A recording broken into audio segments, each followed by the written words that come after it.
บายดีสบายดีเมื่อนี้ซอกเก็ตสิมาสานพาพี่น้องสานพาให้ทุกคนได้เบิ่งได้เห็นนำกันสานพาเถียงสิไปแอมเถียงเนาะขันแรกกับสานอันเขาเอิ่นอย่างพากระตาดซะก่อนใหม่ที่ซอกเก็ตจากมือนั่นแหละจากเป็นเส้นจากเป็นตอกนะซอกเก็ตเอาไปแช่น้ำ3 คืนแล้วก็เอาขึ้นมาตากแห้งไว้เนาะตากบ่ให้เพิ่นเปียกค่ะเด้ก็เอาขึ้นมานี่ก็ได้2 มื้อแล้วแหละค่ะบ่มีเวลาสิมาสานห้องกับสิมาสานมื้อนี้สานพาให้ทุกคนได้เบิ่งได้เห็นนำกันเนาะ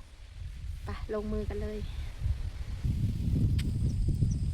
ไม้ไผ่ที่เซาเกตเอามาสานนี่นะเซาเกตเอาไปแช่น้ำก่อนทุกคนเพราะว่าบ่อยากให้มอดกินเพิ่นบางคนก็ไปลนไผ่เนาะแต่ว่าเซาเกตเลือกที่สิเอาไปแช่น้ำเอาไปแช่น้ำแล้วก็สิเหม็นแห้งอันเด้ทุกคนแล้วก็มอดก็สิบ่มักนะก็สานไปเรื่อยๆนะทุกคน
แล้วเร็วแผ่นหนึ่ง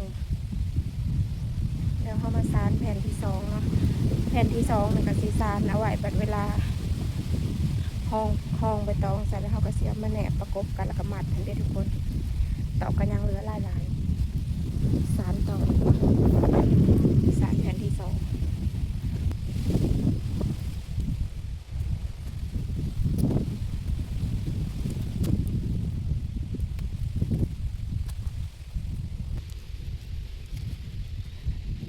เป็นเวลาอันห้องแล้วเขาก็แนบใส่กันแบบนี้แหละทุกคนแล้วก็มัดเห็ดตาห่างๆก็ถือว่าห่างเลยนี่ผู้บางคนเห็ดยับขาวหน่อยกว่านี้ตาระยะห่างคนนี่เป็นอะไรทุกคนสีมือล้วนๆสีมือบัดนี้ถาเบิ่งบัดเซาเกตเอาใบตองมาห้องเนาะทุกคนไปเอาใบตองก่อนบัดนี้นี่ให้เบิ่งใบตองกรุง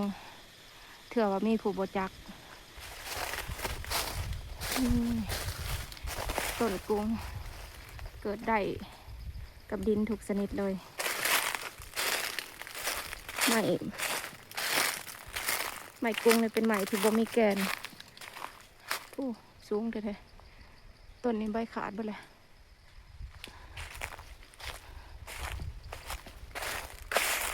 สเก็ตที่มาเกาะเอาต้นนี้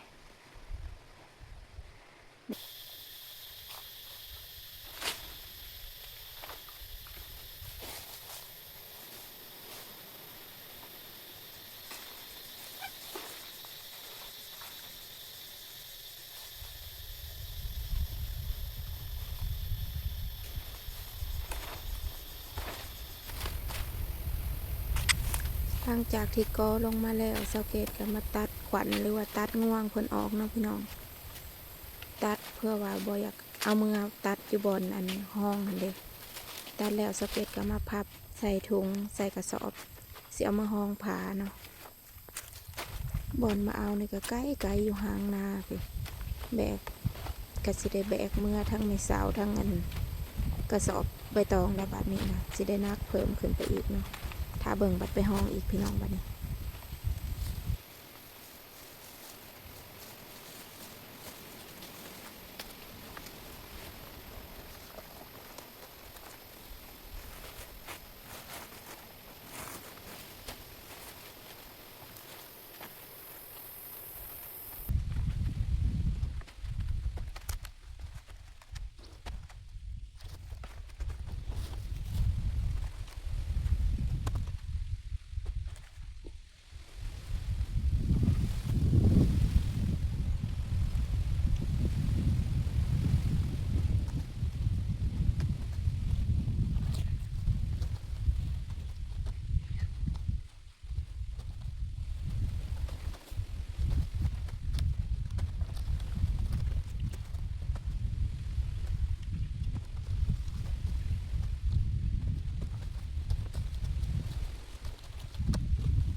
แล้วทุกคนตูดออกตูดเขาให้เบิ่งบาดนี้